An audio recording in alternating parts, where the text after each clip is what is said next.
Well, hello there. Those of you who are here, can you hear me? Yep.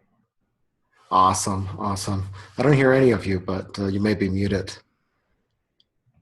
Can you hear me? All right. And me?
Okay, I guess we get started. We're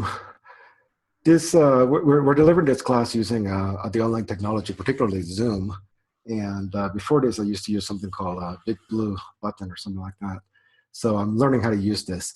I'm currently logged into the chat section. So if there's something you need to tell me, you can just go ahead and start up a chat and I'll be able to see it. I'm sharing my Safari window here so you can see the course information.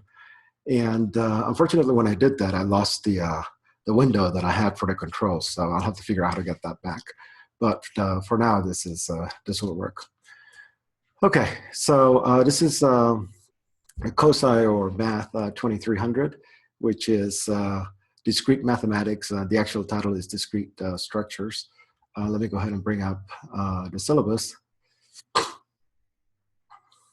Okay, so one thing I want to say is that discrete math, discrete structures is a very broad topic, and it is so broad that in many different universities, it's simply taught in a lot of different ways. So there are some things that are fixed, like we have to talk about trees, we have to talk about graphs and functions, relations. We have to talk about things like induction, mathematical induction and structural induction. Those are givens, right? A lot of the other material is kind of different instructors will do different things. And I kind of have in the schedule here the types of things that I want to discuss in this class. One thing I'll add is that I'm a computer scientist, so I can't help it. That is kind of the focus, or rather the perspective that this course will take, is that out of computer science, and I hope that's all right. I realize that some of you are not computer science majors. That's fine. But you know, I'll sometimes sound as if I think everybody is a computer science major. So I apologize for that in advance.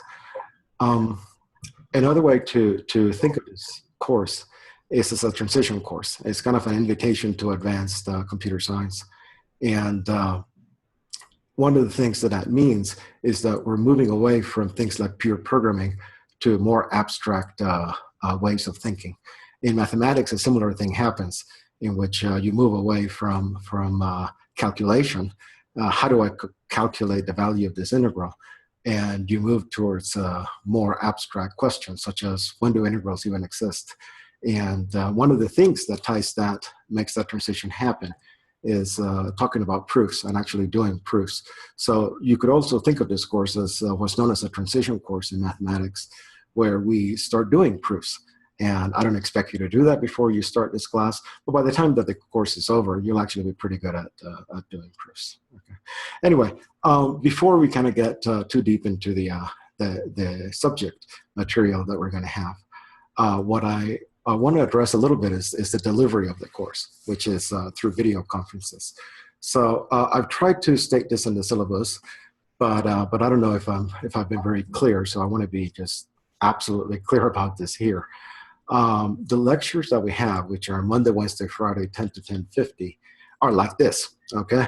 And we do them in through the computer, and that's great. I don't actually think that this is that kind of delivery where, you know, kind of the traditional delivery where a professor goes to the whiteboard and does discrete math, and you sit in a classroom and write it down from the whiteboard to your notebook is very effective. I think what's most effective is being able to work through problems. I think that's how you learn this material. I'd love to tell you that this is the easiest material you'll ever see and that this is the easiest course you'll ever take. That's just not true. Okay, so you know, this is difficult. You're gonna have to struggle. That's how learning happens. That is normal. That is what I expect. And so consequently, what I really want you to do is do a lot of problems, okay? So the way that we're going to teach it is what's known as a, quote, flipped classroom approach. And what that means is that you will see lectures that are available for you, and you'll view those lectures ahead of time, okay, before the class starts. So for example, this is just this week's material, but here is the first module. There are 7 modules, 14 weeks. Schedule almost makes itself. But the first module is on logical foundations. And I have a handout, which is very short. It's just 1 page, but it's something that you can consult. And then after that, I have a lot of videos. And so this is on the first topic, which is Introduction to Equational Reasoning. When I delivered this course in person, Introduction to Equational Reasoning took about 20 to 30 minutes, okay? And what I've done is I've broken it up into 4 different videos. Each one of them is somewhere between 5 and 10 minutes long. It tends to be kind of what happens. There's also a quiz that I expect you to do. The quiz is not very deep. It just tests kind of the surface knowledge. Just make sure that you're not missing something. And more than anything, it's there to help you see, oh my God, I missed something. I must go back and make sure I got that. Okay. The next topic is propositional logic. A lot of what's already here probably we did in a day, maybe a day and a half when we were doing it in person.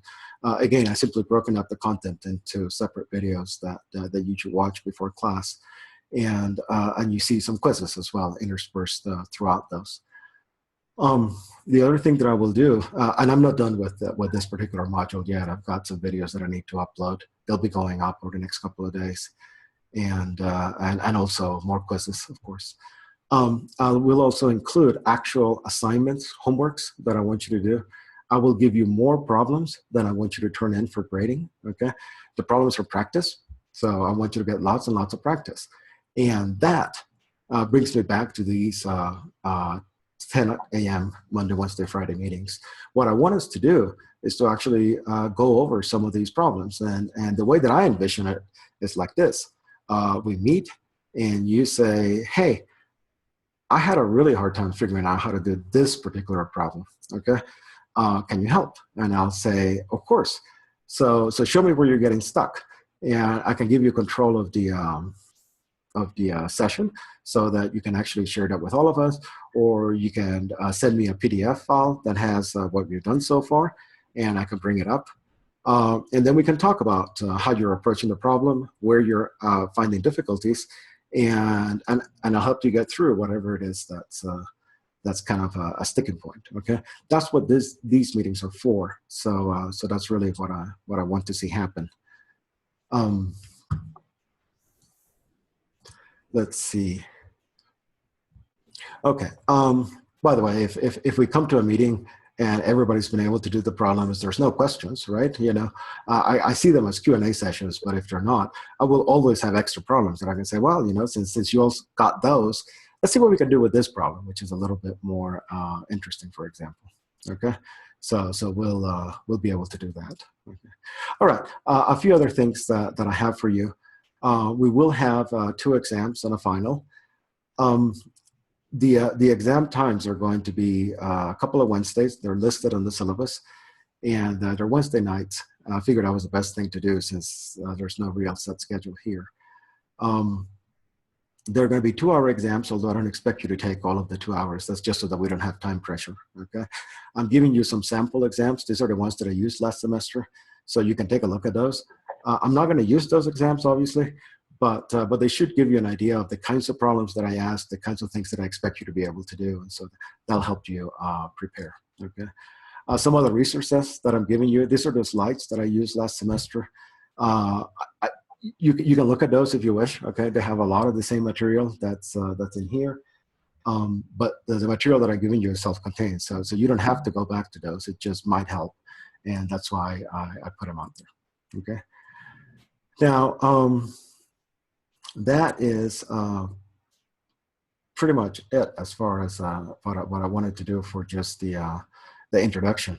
So I want to open it up for any questions that you might have just about the logistics of how things are going to happen in this course. Actually, one question that I'm going to answer right now is this. Most of you are based out of Laramie, and because of that, that's why I've set up a classroom to be able to proctor exams. If you're not based in Laramie, the outreach school will actually take care of that for you.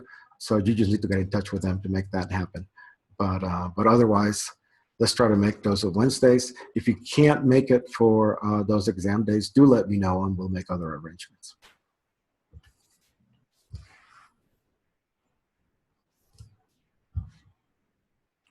All right, any questions? I can view them in chat, or you can, I believe, you can just unmute your phone, but I'm not sure about that.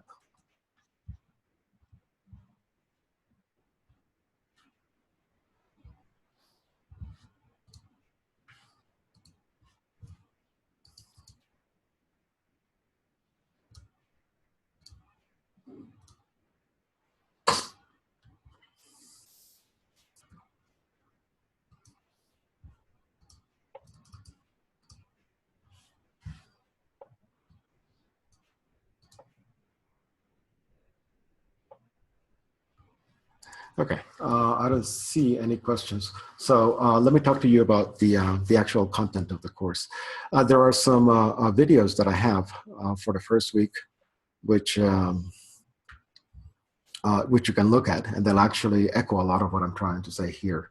So those might be reasonable things to view.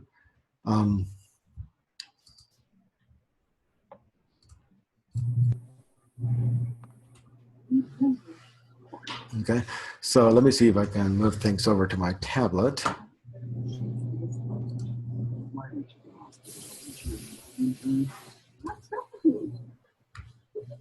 All right, here we are.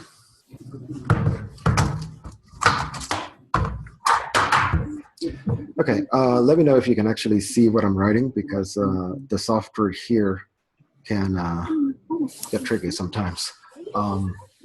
it won't necessarily pick up the pen. Okay, so if you see a problem, just let me know. So here's the kind of thing that we have, and there's two basic types of math that you may be familiar with. There's discrete, there's continuous. Okay, and continuous math is the math that you've done forever. Okay, so there's really nothing new there. Continuous math problems might look like this. Y is equal to 2x plus 3, and 3y, oops, that's a great y, 3y is equal to 5 minus x, okay? And then the question is, what are the values of x and y? And you can just go ahead and solve that, right? I mean, you know how to do this, and you come up with some numbers. I don't know what they are, okay? Now, why is that continuous? And part of the answer is that when you look at the results, you can have any x value that's over on this line. This is the real number line, and so we put 0 here. It increases out to plus infinity over on that side, decreases down to minus infinity on this side. It can be any of those values. So the value of x might be this one, it might be that one, it can be anything. Okay. Then we have a value for y. So y will look like this. That's our y-axis. So the actual answer that we come up with might be there. It might be here. It's anywhere on this entire board. Okay. But a discrete problem, okay, a discrete problem, we don't have all of the possible values of x, right? So this is x. Instead, what we're going to have is we're going to have some of them. These are some of the values of x. That's continuous. This is discrete. And if you stop for a second, like I said, I speak from the perspective of a computer scientist. If you look at this as a computer scientist, this is actually great. This makes sense, right? Because what are the numbers that we have? 0 and 1. And that's it. We have bits, right? And we combine those bits in lots of different ways. Mathematician, how many numbers do they have between 0 and 1? An infinite number of them, right? In fact, the real mathematician would say, even bigger than just your basic infinity of numbers. So that's the difference between continuous and discrete math. Discrete math, we deal with just very specific values, right, which we say ahead of time. So these might be them, right? For example, we can have a function in continuous math, and a function in continuous math might look like this, right? And this is x, this is y, and right here, this is f of x. Okay, that's a function. You've seen these before. So now let's look at a function in discrete. Now remember, we only have certain values. We only have these, this, let's say that one, that one, that one, that one, and that one, okay? It's because we have discrete values of x, not the entire continuum, just specific ones. Now we look at y, and again, there are discrete values of y, okay? So the answer, the function can actually only have, for example, f of this might be this value, okay? F of this might be this value here, f of that one might be this one, and so on. And that's the function. It's just those discrete points in the xy plane. It's not a smooth line. It's not a line at all. It's just different functions. And this one might have coordinates. Let's say that's 1, 2. This one looks like 3, 1. This one looks like 2 minus 2, and so on, right? And I'm now going to go ahead and write that as a table.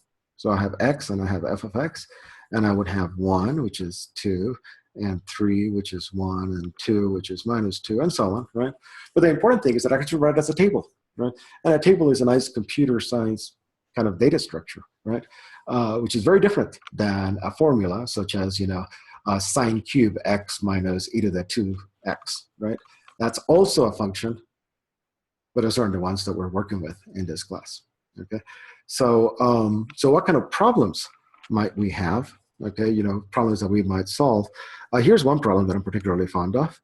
Let's take the game of tic-tac-toe, right? So you're familiar with this grid. There are 9 1-by-1 squares in this grid. And I'm going to take a 2-by-1 domino, okay? And what I'm going to ask is, can I actually cover this grid entirely with the dominoes? And of course, I hope you realize the answer is no, because, well, every time I put a domino, I cover 2 squares, right? So there's 2, here's another 2, and I'll put 2 here, and then I'm stuck, right? So I put 2 there, and This is not covered. Okay, so that's a problem in discrete math. Okay, here's another problem that I can ask in discrete math. Is that the only covering that I could do? Well, surely not, right? So let's see if we can do another one. I'll start the same way. I'll do something else. And let's say this time I go this way. Okay, so here's a different covering, right? We actually left a different square that's not covered. How many different ways are there of doing that? Okay, how many different coverings are there of a tic-tac-toe, right, board with dominoes? That's kind of a hard question. It's even harder if you look at this. Notice this guy here and that guy there. Is that different ways of covering it? I mean, all I've done is I've swapped the domino, right, from one direction to the other. So is that a substantive difference or not? Okay, and those are, again, kind of questions that we ask in discrete math. Okay, take this kind of other problem here, and it's discrete, so I have to be very careful. Let's say that I have 4 levels, 1, 2, and 3, and I'm going to make kind of a shape. Okay, and I'm going to ask you, what is the area under this shape, right?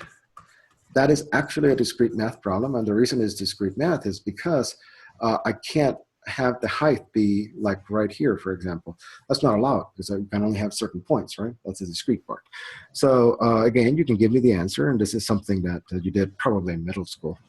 So let's see, this is a 1 by 2, this is a 1 by 3, this is a 1 by 1. Okay, so the total area would be what, 6, something like that. I could be wrong. I'm doing this in my head, but that's discrete math, and you know what the continuous math problem is that's related to that, right? So I'm going to make this region, and I'll ask you what is the area under the curve, right?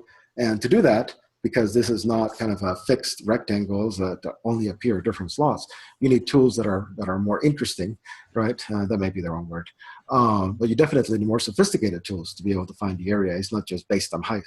It's shoot, that's an integral. Okay, so that's continuous math, and again, discrete versus continuous. Okay, so that's this is the math that we're doing in this course. Okay, you know, we're going to ignore this. I think we'll talk about it one day, just briefly, because it's useful for another problem we're doing.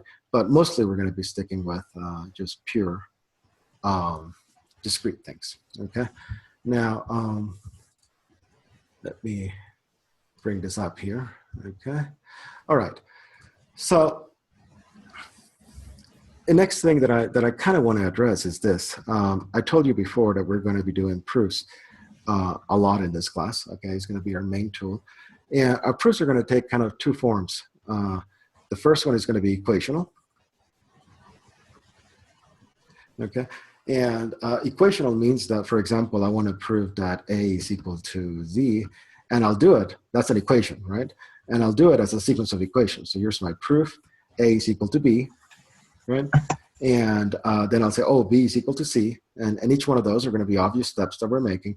What's not obvious is the ordering, because then we'll make it D and we'll keep going. Eventually we'll say that's equal to Y, and then the big moment is equal to Z. Ta-da, proof is done. That's the kind of thing that we'll be performing a lot in this course. That's equational proofs, okay? Now the other ones that we're going to be doing is proofs by induction, okay? And we're going to be using induction a lot, okay? So induction kind of works like this. You have 2 cases, and in the first case, you say that it works for small cases, okay? And what I mean, for example, is let's say that I want it to be true for the positive integers. That means that it has to work for the smallest positive integer. That would be 1, okay?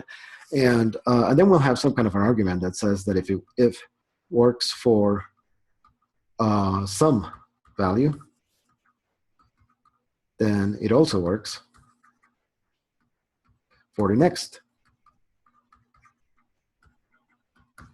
value, okay? And we'll actually be more precise than that later. But again, let's talk about the simple case of the positive integers. It works for 1, okay? Then we'll say, well, if it worked for some positive integer, it works for the next one, which would be, works for n, it works for n plus 1. So what does that mean? It works for one. It works for one, that means it works for the next one, so it also works for two. It works for two, it works for the next one. That means he has to work for three, and so on. And so it works for all of them, right? This is actually our main tool for doing proofs. And you'll find that in computer science is the main tool that we have to prove anything in computer science. For example, why does your program work? Well, it works at the beginning of the loop when I haven't executed it. And then when I go through the loop n times, then I find that it works if when I go one more time through the loop. Okay, so it works if you don't go through the loop. If you go n times, n equals 0, it works the next time. So it works for n equals 1, then it works for n equals 2, it works for n equals 3. That is the technique that we use in computer science. So this is kind of central to the work that we do. We will actually do a lot of proofs kind of deliberately in this class, okay? All right, I don't see any questions at all. So let me kind of tackle the last two things that I want here. The first one is, I guess it's kind of the motivational speech, okay? Which is, why in the world do we want to study discrete math, okay? And again, if you're a mathematician, then the answer is because it's math, it's cool, right? So great, awesome. But you may also come from a different perspective, which is that of a computer scientist like me, and you might say, why do computer scientists need to study this, right? Couldn't we have like another programming course, right? Maybe learn how to program in Python instead. By the way, you should learn how to program in Python, it's really cool. But no, it would be a waste of your time to teach you that because you can learn that on the internet, okay? And in fact, I want to say this because I still find it surprising, and that is that in the past year, well, the past 3 years or something like that, I was actually in charge of getting our department recertified for ABET, which is the big accreditation that says this is a good computer science program. And I did that, and I looked at the ABET guidelines and all the stuff that I had to do. And they only mention one course that we have to offer in order to be a computer science degree offering institution, a certified degree offering institution. And the only course that they actually require is this one, Discrete Structures, or Discrete Math, they call it. So it's that important, okay? You know, you cannot even be an accredited computer science program without this class. On the other hand, there is no requirement that you teach, Java, or that you teach databases, or that you teach networks, or something like that. Okay, so this is the only course that people feel if you don't have that, you're not even talking computer science. So I could just use that, right? Appeal to authority. That's why you do it. But let me give you perhaps more of a rigorous or more believable argument. Okay, first of all, discrete. I already told you this, but discrete means that we look at only certain values. And in computer science, we look at zeros and ones, right? These are all the values that we have. We don't have numbers like 2. We don't have numbers like a half. We have 0 and 1. Those are the only things that we really have. Now, the other ones we can create. Like, for example, oh, you want the number 2? We make that by saying 1, 0, okay? You want the number a half? Many different ways of doing that. But I'm simply going to say that you can do it by having a 0, 1, and then a 1, 0, okay? 1 over 2, that's a half. There's other ways, right? So when we're actually talking about computers, discrete stuff is what we do. Okay, we don't have the luxury of having the entire real number line. We only get so many actual numbers. If you have a 32-bit computer, then you have like 4 billion different numbers that you can actually represent, and that's whether we do it with integers or with a floating point. If you have a 64-bit computer, okay, there's a whole lot more, but still, it's only certain fixed ones. And that can occasionally be surprising, okay? Now, some other things that we do as computer scientists. What kind of things do we like? Oh, you've probably written programs that use strings, right? Like hello world. Okay, so what's a string? Well, if you look at it, you have letters, okay? And what is it? There's 26 of those? Oh, not 06. 26 of those, okay? Okay, so we also have commas and spaces and numbers. Scratch that. Let's say that we have, let's be gross. Let's say we have 60 of those, right? Not enough? Fine. Let's have 240 of those, right? It's a fixed number, right? There's only so many letters you can put in a string, okay? Oh, Unicode? That's no big deal, right? That's, 64,000 letters, okay? It's still finite. It's still a fixed amount. And then we can simply put one after another. So how many different letters do I have here? 5, 6, 7, looks like 12. I could be wrong. It could be 13. It could be 14. It's not important, okay? But the point is that it's a fixed number. There's no way for me to give you string that has 3.78 times 10 to the minus 5 letters. Okay, I don't get all the choice of numbers. I only get those. So that is all discrete math. And you can think about things like string operations, concatenation, substrings, replacements. All of those are the kinds of things that we do in a discrete math setting. Okay. Now, what else do we have? Oh, we have lists, right? Those are great computer science things. A list, you might also know it as an array, simply has lots of different values like 1, 7, 3, minus 4, 12. Okay, there is a list that has 5 elements. Lists are kind of canonical discrete structure things, right? We'll talk about in this class. You cannot call yourself a computer scientist unless you understand, and I'm going to go further than that, unless you absolutely love and geek out about trees. Okay, trees are kind of the computer scientist. This is our data structure. I mean, this is the one that we truly love.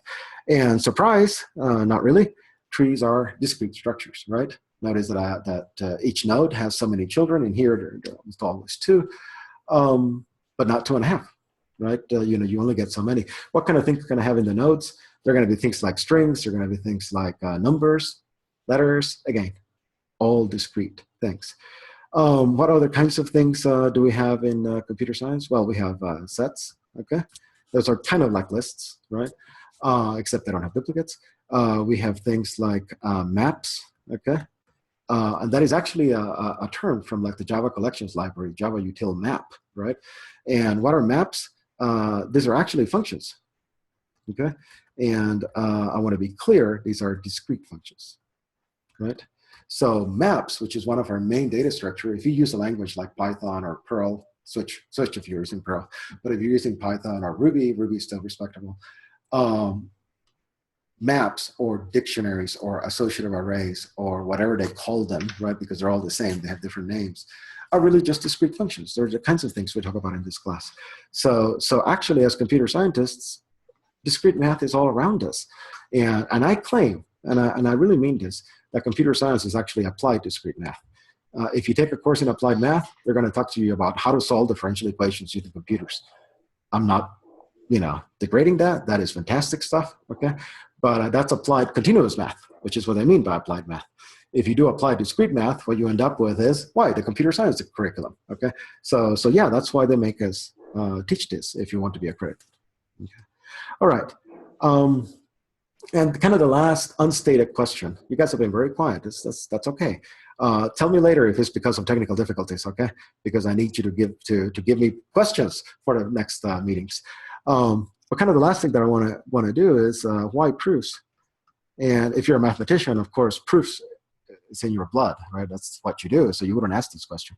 But as a computer scientist, then I think it's perfectly reasonable to raise this and go, wait a minute.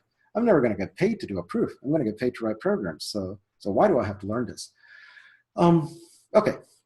So this is why. Okay. The one thing I didn't tell you about data structures, discrete structures, is this: programs are discrete structures.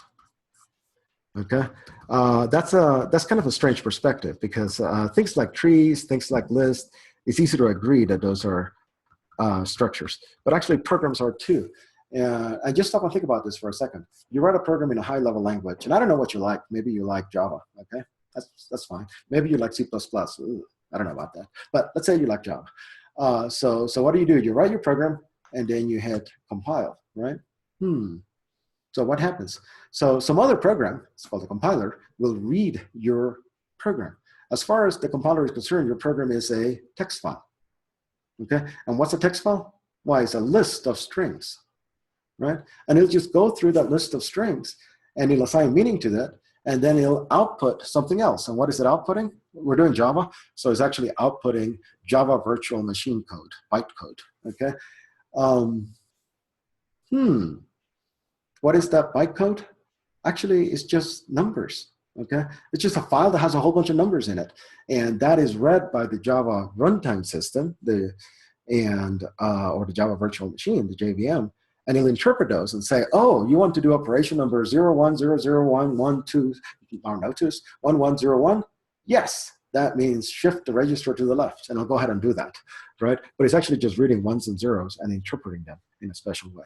So the program that we wrote actually is a discrete structure. It is a list of strings, right?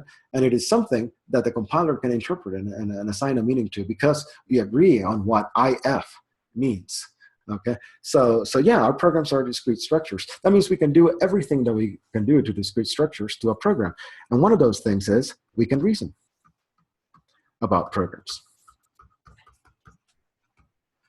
Okay, and I'm just saying reason. Okay, I'm not saying proof. I'm just saying reason. If you can't reason about programs, please don't write any more programs. Okay, when you write a program, let's say that you're sitting in the lab, click, click, click, click, click. Ah, there's my program. And somebody comes by, one of your friends, and they say, what did your program do? The answer is not, I have no idea. I've just been typing keystrokes and, why don't we run it and let's find out what it does? No. I mean, you actually know, right? So you can describe it in a very abstract level. You say, it does this, this, this, and that. And if your friend says, I'm not convinced, right? Are you sure it's going to do that in this case? Then you can have a little argument and go, yeah, I think it will, because of, we come here and then we go through this loop and we do this if statement. And yeah, so at the end of this actually has that. Or I can say, no, but what if it's 0? Oh, there's a bug, okay? Maybe, right? Or maybe you say, no, I got it covered. See, because it's initialized, it still works, right? But you see, you're talking about your program informally, but you're saying why you believe that it should work, right? And your friend is, maybe they believe you, maybe they don't, but you're discussing that and you're finding out why it might work. Okay, so that's kind of one extreme, right? So we can talk about the program here, right? Now, let's say that it's your TA that asks you whether it works or not. Then you can actually give some kind of a real argument, okay, as to why it works. Okay, so we're not just talking now. We can actually say, I'm telling you this works because of this, and that, right? And that's pretty solid, okay? You might even want to do something else, which is you might want to test your program. I actually recommend that you do that really early, like as you're writing it, okay? And what this does is it might, the reason that I think it works is because I tried it for 2 numbers. When I gave it 3, it worked. When I gave it 7, it worked. So it must work for all numbers, right? That might be your argument. You might want to test a lot, and then you have a better argument, okay? And then eventually, right, you might want to test randomly. Let's say that you write a routine that sorts a list, generate random list, and make sure that what it gets back is in increasing order. So yes, it worked, okay? And at the end here, you might actually give an informal proof, okay? And what does an informal proof look like? Well, you actually have a pen and paper explanation. They'll say, okay, so the input is any number in this range, right? And then sequence of steps, therefore it works, okay? So that's something that you might work. When you take, for example, 3020, which is the algorithms course, you'll see a lot of this in 3020, okay? That's how we make sure that when we claim something that this program does that, it really does. And then finally, you can have a true formal proof. The difference between informal and formal is that informal is what you do in mathematics almost all the time, okay? Which is a proof between adults. And you kind of say, oh, and then the other half is by symmetry. And the other adult goes, yeah, I can see that. Of course, symmetry, no problems. You don't have, those are details. You don't have to spell them out, right? And then you start writing algebra and you go, and then ... and all this cancels and this here's the answer. And the other adult goes, yes, I believe that. I can see how the algebra there works out. Okay. A formal proof, you're talking to an idiot, okay? And by idiot, I mean, for example, a computer, right? You cannot argue with a computer and say, oh, on computer, just trust me, I'm not gonna wave my hands, but this all cancels. The computer goes, I don't believe it. So you have to cancel each one by one, right? That is the ultimate in being able to fully make sure your program works. That's a formal proof. By the way, these are so tedious, so painful, so god-awful to do by hand, because you have to do every little detail, okay? That we don't do that. Instead, we actually use computers to help us, right? And the computer fills in a lot of the gaps and actually checks that they're being filled in correctly. So that's what we do. We need help from computers. Okay, so let's think about it, right? Let's say that you're writing a new app and your new app does colors on the screen, and it, bubbles, and they bounce around and stuff like that. That is a cool app. You might be able to make money off of that. I don't know. Okay. Quite frankly, if you just build the app, you make sure that it works on your phone, send it to the App Store. Okay. Oh, you get a bug report. It doesn't work in this kind of landscape. Okay, fix that bug, send it back to the App Store. It doesn't work for the old phones. It only works for new ones. Okay, fix the bug, send it back up to the App Store. It'll be fine. Okay, so you don't need to do a lot of that when you're doing something that, quite frankly, nobody cares about, right? I mean, it's just bubbles on the screen, right? Let's say that you're doing something that you do care about, like, for example, the software that keeps track of all your credits for graduation. Right? The last thing that you want is to be a senior and say, I believe I graduated this semester, and Jim Ward does a degree check and says, you never took discrete math. And you go, yeah, I did. I remember it. I still have nightmares. And it's like, no, sorry, you didn't, right? And it's because of a bug. Instead of assigning you the credit, they assigned it to some undeserving fella who's getting ready to graduate without knowing any of this stuff. So you don't want that, right? That needs to be maybe at the level of real random test, perhaps even a code review, something really significant, so that we're not losing that kind of stuff. Okay. And finally, think about programs that, for example, run your brake system on your car. Okay, so that when you slam on the brakes, you're actually not slamming on the brakes, right? You're actually sending an input to a computer, and you're saying, I would like to stop. And by quote slamming, you're saying, I would like to stop very, very quickly. And the computer then goes, oh, okay, I can do that, and starts controlling the brakes, right? And sends brakes to all 4 wheels. And then it realizes that one of the wheels is not braking properly, so it releases it a little bit and tries to control it with the other 3. It's because you're on ice and you're spinning. And it saves your life, okay? But I really want that to work correctly, right? So when I'm coming down the pass on I-80 trying to get to Laramie, and I'm have to slam on the brakes because some deer decided to cross the road at that spot, and of course it's icy because that's the only time that happens. And I don't want to lose control of my car. I want that software to actually brake. So how can I make sure that that happens? That might require proof. Okay, that might require a formal proof, right? Something that's actually checked by computer so that we know it's really true. If you want to work in aviation, for example, and you write the software that controls the rudders of a military plane, you will be writing proofs. Okay? If you do something like work for a hardware company, and you want to write the software, hardware companies have a lot of software, but you want to write the software inside the chip that actually does, say, square roots, okay, so that the next generation of the Intel chip can compute square roots, you're going to have to write proofs. So that's why we do proofs in computer science. For simple things, bubbles jumping around your screen, we don't need to. Okay. For things that matter to people, whether it's because of their money, whether it's because of their life, whether it's because of their health, then we want to do that. And you're going to learn you're not going to become an expert at this, okay? But at least you're going to learn the concepts of how we can possibly prove something that has to do with software. Now, that's not actually the focus of this course. Now, I will ask you to use one of the state-of-the-art tools that does proofs for software. This tool is actually used in places like Rockwell Collins to do aviation software, Intel to do chips, Center Technology to do chips, and honestly, lots of other places. And it's called ACL2. We're not going to become experts at it, okay? But you're going to start using it, and you're going to learn that it exists. And if you ever find yourself in this kind of situation, then you'll know where to go to be able to get some help with this very tedious proofs. Okay. Anyway, that's all I have for today. Here's what I want you to do between today and Wednesday, and that is start looking at the videos in Module 1. Okay, you can look at the videos in Module 0. That's just basically the same thing that I talked about today, except I did it at a different time, so I probably wrote different things down. Okay, but it's the same topic.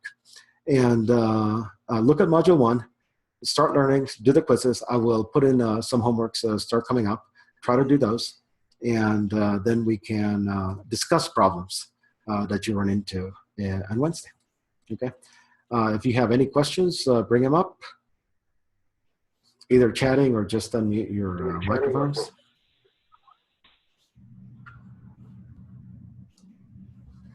All right, then.